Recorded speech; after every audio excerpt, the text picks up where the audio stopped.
যেহেতু সংবিধান সংস্কারের কাজ চলমান আছে, আমি আমার প্রতিনিধির মাধ্যমে আমার লিখিত মতামত পাঠিয়েছি। এদেশের সর্বস্তরের মানুষের সাথে নানা সময়ে প্রতারণা করা হয়। সাধারণ মানুষের যে চাওয়াগুলো আছে সেগুলোকে নানাভাবে চাপিয়ে রাখা হয়, দমিয়ে রাখা হয়। মালয়েশিয়াতে মাত্র 65% মুসলমান হওয়ার পর তাদের যদি রাষ্ট্রধর্ম, অফিসিয়াল ধর্ম সংবিধানে ইসলাম লেখা থাকে, তাহলে আমার 85% মুসলমানের দেশে লিখতে সমস্যাটা কোথায়? রেস কোর্সের ভাষণের সর্বশেষ শব্দ ছিল ইনশাআল্লাহ। আল্লাহ চাইলে আমরা স্বাধীনতা অর্জন করবো, আল্লাহ চেয়েছেন, কিন্তু পরবর্তীতে সংবিধানে আল্লাহ শব্দটাই রাখা হলো না। আমাদের বাংলাদেশের সংবিধান পরিবর্তনের বিষয়টি আপনি কিভাবে দেখছেন এবং সংবিধানের পরিবর্তনে লিখিতভাবে আপনি অংশগ্রহণ করেছেন কিনা, যদি করে থাকেন তাহলে কি কি পরিবর্তন আসছে? এটা আমরা আলহামদুলিল্লাহ তো বলেছি যে যেহেতু সংবিধান সংস্কারের কাজ চলমান আছে, সেখানে তারা সর্বসাধারণের মতামত গ্রহণ করার জন্য অনলাইনে যে উন্মুক্ত লিঙ্ক দিয়েছে, সেখানে সাধ্য অনুযায়ী সবাই যার যার যুক্তি, যার যার বুদ্ধি অনুযায়ী, বিবেক বিবেচনা অনুযায়ী মতামতগুলো দেওয়া উচিত। আমাকে পার্সোনালি যে চিঠি তারা দিয়েছেন লিখিত মতামত গ্রহণ করবার জন্য, যেহেতু আমি দেশে ছিলাম না, সেজন্য আমি আমার প্রতিনিধির মাধ্যমে আমার লিখিত মতামত পাঠিয়েছি। আর ওলামা একরাম গিয়েছেন, আরও বিভিন্ন মানুষজন গিয়েছেন। আমাদের আশা তাদের কাছে, প্রত্যাশা তাদের কাছে, এদেশের সর্বস্তরের মানুষের সাথে নানা সময়ে প্রতারণা করা হয়। সাধারণ মানুষের যে চাওয়াগুলো আছে সেগুলোকে নানাভাবে চাপিয়ে রাখা হয়, দমিয়ে রাখা হয়। এদেশের সর্বস্তরের মানুষ তারা আল্লাহর প্রতি আস্থা এবং বিশ্বাস রাখতে ভালোবাসে।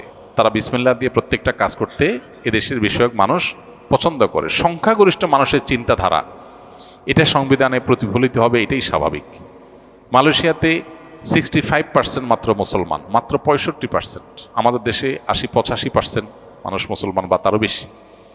মাত্র 65% মুসলমান হওয়ার পর তাদের যদি রাষ্ট্রধর্ম, অফিসিয়াল ধর্ম সংবিধানে ইসলাম লেখা থাকে, তাহলে আমার 85% মুসলমানের দেশে লিখতে সমস্যাটা কোথায়? এই বিষয়গুলো সাধারণের যে আকাঙ্ক্ষা আছে সেটাকে দমিয়ে রাখার চেষ্টা করার নামান্তর। এ ধরনের কোর ইস্যুগুলোতে যদি গণভোট দেওয়া হয়, তাহলে সাধারণ মানুষের মতামত সুন্দরভাবে ফুটে উঠবে। কিন্তু গণভোট কখনো, বিশেষ করে সেকুলার যারা আছেন, তারা কখনো গণভোটে যাওয়ার মতো সাহস তাদের নাই। তারা জানেন যে গণভোট দিলে তাদের জনগণকে দমিয়ে রাখার যে প্রচেষ্টা সেটা সফল হবে না। তো এক্ষেত্রে শুধু ইসলাম নয়, এদেশের সকল ধর্মের মানুষের ধর্মীয় মূল্যবোধ এবং এদেশের যে সমাজ এবং এদেশের যে সংস্কৃতি আছে সেটার পরিপন্থী কোনো কিছু আমাদের কোনো আইনে যেন না আসে, আমাদের নীতিতে যেন না আসে, রাষ্ট্র পরিচালনায় যেন সেরকম কোনো কিছুকে কোনোভাবে প্রশ্রয় দেওয়া না হয়।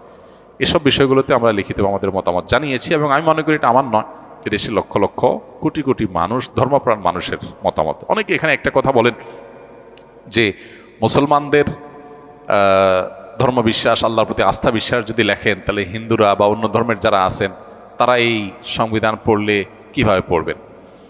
এর উত্তর হলো যে একটা রাষ্ট্র তার বেশিরভাগ মানুষের চিন্তাধারা, এটাকে যদি শ্রদ্ধা দেখানো হয়, গণতন্ত্রে যদি বেশিরভাগ মানুষের সিদ্ধান্ত অনুযায়ী রাষ্ট্র পরিচালনার কথা বলা হয়, তাহলে এটা তার সাথে পরিপন্থী কি? এটা তার সাথে সামঞ্জস্যপূর্ণ হয়। আরব মালয়েশিয়ানদের রাষ্ট্রধর্ম ইসলাম, এর পাশাপাশি অন্যান্য ধর্মের সবার ধর্মীয় স্বাধীনতা তারা নিশ্চিত করেছে সাংবিধানিকভাবে। তাহলে সেইটা যদি তাদের একটা সুন্দর, সুষম, শান্তিপূর্ণ, সৌহার্দ্যপূর্ণ রাষ্ট্র গঠনে অসুবিধা না হয়, আমাদের সমস্যাটা কোথায়? পশ্চিমারা তাদের অনেক ভালো ভালো জিনিস আছে, সেগুলো আমরা গ্রহণ করতে অসুবিধা নেই, কিন্তু আমাদের নিজস্ব সংস্কৃতি আছে, স্বকীয়তা আছে, সেগুলোকে ধূলিসাৎ করার যে অপচেষ্টা করা হয়, এগুলো বেশিরভাগই স্বার্থের কারণে। স্বার্থান্বেষী মহল তাদের বিভিন্ন ফান্ড, তহবিল খেয়ে তাদের বিভিন্ন ইজম বাস্তবায়ন করে। এবং আমরা দেখেছি যে 71-এও সর্বস্তরের মুক্তিযোদ্ধারা তারা সবাই ধর্মপ্রাণ ছিলেন, আল্লাভীরু ছিলেন। হাতে গোনা 1% মানুষও হবে না যারা এর বাইরে ছিলেন, তাদের পার্সেন্টেজটা 1%-এর কম হবে। তারা হারাইফেল রেখে সেজদা লুটিয়ে পড়ে আল্লাহর কাছে দোয়া করে তারপর তারা জুলুম থেকে রক্ষার জন্য তারা চেষ্টা করেছেন, সংগ্রাম করেছেন। এবং রেস কোর্সের ভাষণের সর্বশেষ শব্দ ছিল ইনশাআল্লাহ। আল্লাহ চাইলে আমরা স্বাধীনতা অর্জন করবো, আল্লাহ চেয়েছেন, কিন্তু পরবর্তীতে সংবিধানে আল্লাহ শব্দটাই রাখা হলো না।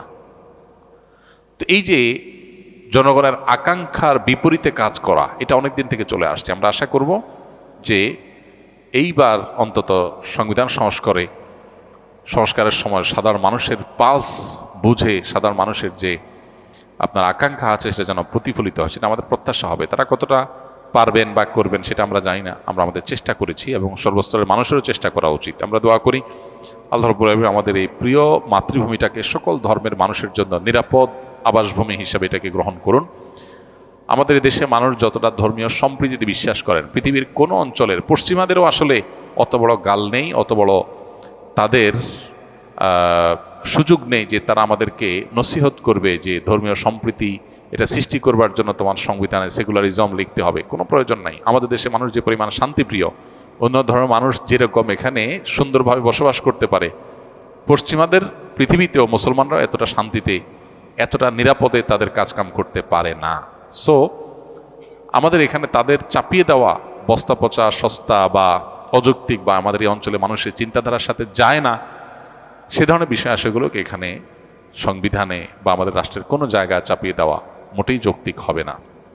বারবার মানুষের চিন্তাধারাকে দমিয়ে রাখা, চাপিয়ে রাখার চেষ্টা, সামান্য কিছু হাতে গোনা সেকুলার তথাকথিত বুদ্ধিজীবী, তথাকথিত মিডিয়ার মানুষ, তথাকথিত এনজিও, তাদের চাপিয়ে দেওয়া জিনিসগুলোই বারবার আমাদের দেশে আমরা দেখি যে এস্টাবলিশড হয়। তারাই আমাদের সংখ্যাগরিষ্ঠ মানুষের পলিসি ঠিক করে দেয়। সংখ্যাগরিষ্ঠ মানুষের চিন্তাধারাকে ইগনোর করে একটা রাষ্ট্র কখনো এগিয়ে যেতে পারে না। 50 বছর ধরে আমরা এগিয়ে যেতে পারি নাই। অতএব এবার অন্তত আমাদের সংবিধানে সেই বিষয়টা যেন মাথায় রাখা হয়। সকল ধর্মের ধর্মীয় মূল্যবোধকে শ্রদ্ধা রেখে সংবিধানে, আইনে কোনো ধর্মের ধর্মীয়, বাংলাদেশের মানুষের ধর্মের মানুষ, যে কোনো ধর্মের মানুষের ধর্মীয় মূল্যবোধ এবং সামাজিক মূল্যবোধ সংস্কৃতির পরিপন্থী কোনো কিছু থাকতে পারবে না। এটা সংবিধান নিশ্চিত করতে হবে। আল্লাহর প্রতি আস্থা এবং বিশ্বাস থাকলে অন্য ধর্মাবলম্বীদের অধিকার নষ্ট হবে না। শরিয়া বা আল্লাহর বিধিবিধান বা আল্লাহর প্রতি ঈমান এবং আস্থা এদেশে মানুষ, সংখ্যাগরিষ্ঠ মানুষ মনে প্রাণে রাখে, সেটাকে সংবিধানে রাখলে আমি মনে করি না কোনো অসুবিধা হবে, বরং সেটা খুব ভালোভাবে বাস্তবায়ন করা সম্ভব। আল্লাহ তাআলা আমাদের দায়িত্বশীলদেরকে, তরুণদেরকে জনগণের পালস অনুযায়ী কাজ করার তৌফিক দান করুন। সংখ্যাগরিষ্ঠ মানুষ কর্তৃক খুব সংখ্যায় নগণ্য মানুষ কর্তৃক সংখ্যাগরিষ্ঠ মানুষের চিন্তাধারাকে দমন করার বা তাদেরকে মিসগাইডেড করার, তাদের উপরে চাপিয়ে দেওয়ার যে চেষ্টা, যে কালচারে দেশে আছে, আল্লাহ তাআলা সেই অপকালচার থেকে আমাদের সবাইকে মুক্তি দান করুন। জাযাকুমুল্লাহ খাইর। সুবহানাল্লাহি ওয়া বিহামদিহি সুবহানাকাল্লাহুম্মা ওয়া বিহামদিক।